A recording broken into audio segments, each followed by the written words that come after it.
one of the elementary schools here in Waycross.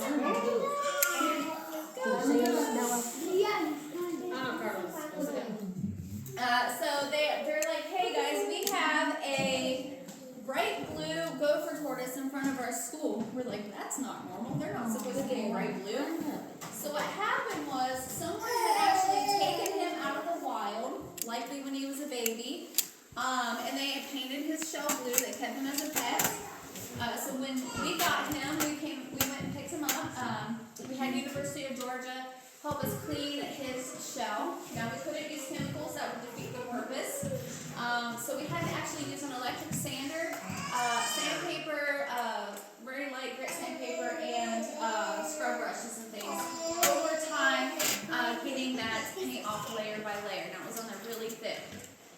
So you can see he has little scuff marks on his shell from that sander.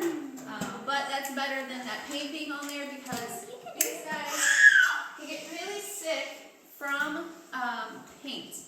Nail polish as well. Some people, they think they can paint their turtles with nail polish because they can paint their own nails and they don't get sick. That's not correct. First of all, people are not reptiles. They react much differently than we do. Now, their shell, remember when you guys were petting the box turtle, I said that you can feel that? So their shell is actually their spine and their rib cage. One big bony plate. So he has all those blood vessels and nerves and muscle attachments, all of that attached to this shell, or carapace. That's what the top shell is called. So the toxins from that paint will actually absorb it into their bloodstream. It is a pretty slow process, but if you continue to paint the turtle over and over again, it's just like a constant, being poisoned constantly. Now he's going to turn, he thinks I'm not watching. I'm watching you, boy.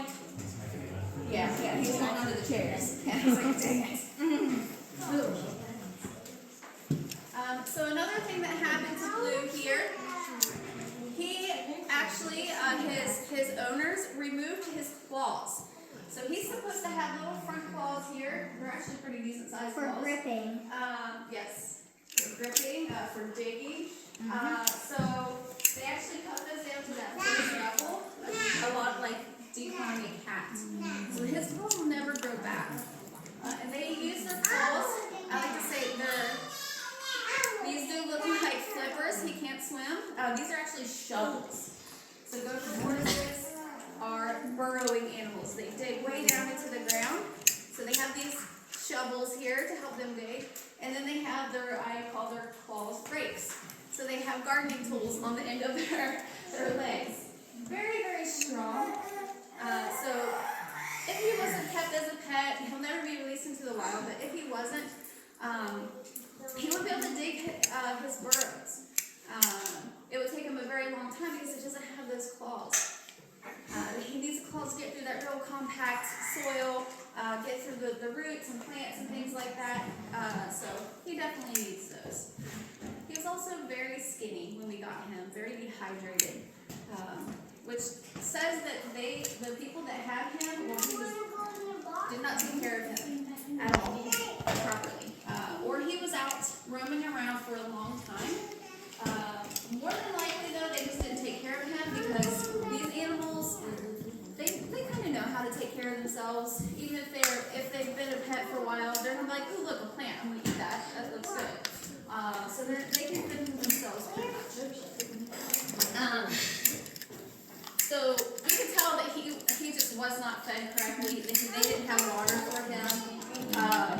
It's really hard to dehydrate a tortoise because they don't even need to drink water. They get their water from the plants they eat.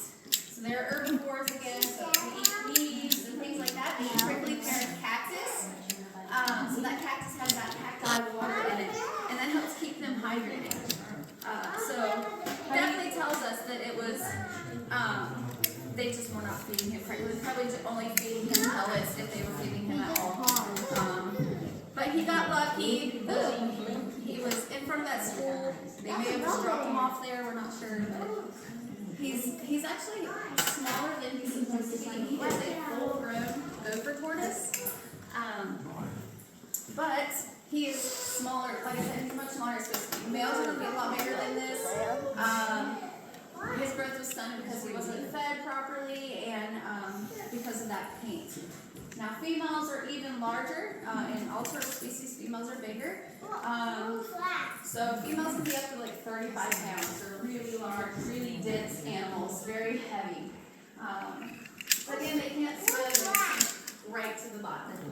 Alright. Any questions? How do you test them to see if they're dehydrated or not? I'm sorry. How do you see if they're dehydrated? He was just really weak, and they did do blood tests and things on him. I'm not sure what all came back with that, but yeah, it was pretty clear he was very dehydrated, very weak. Any other questions?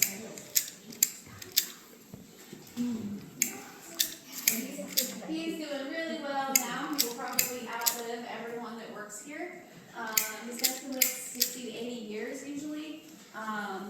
Same with box turtles, and box turtles have even been known to live up to 100 years. So they can live a very long time. So if you ever think about getting one as a pet, just remember that you will have to put it in your will and pass it down to your children and grandchildren. But it is actually super illegal to have gopher tortoises as a pet. It's illegal to mess with them at all or their litters. Honey, can you stop clicking that, please? Oh, I'm sorry. So, yeah, again, like I said, very illegal to mess with these guys. They are federally protected. That's jail sentence, pretty big fine. So, definitely don't want to mess with these guys. Now, they were endangered, but now they are just federally protected. They're, threatened species, sorry. I forgot what that word was. So they're a threatened species.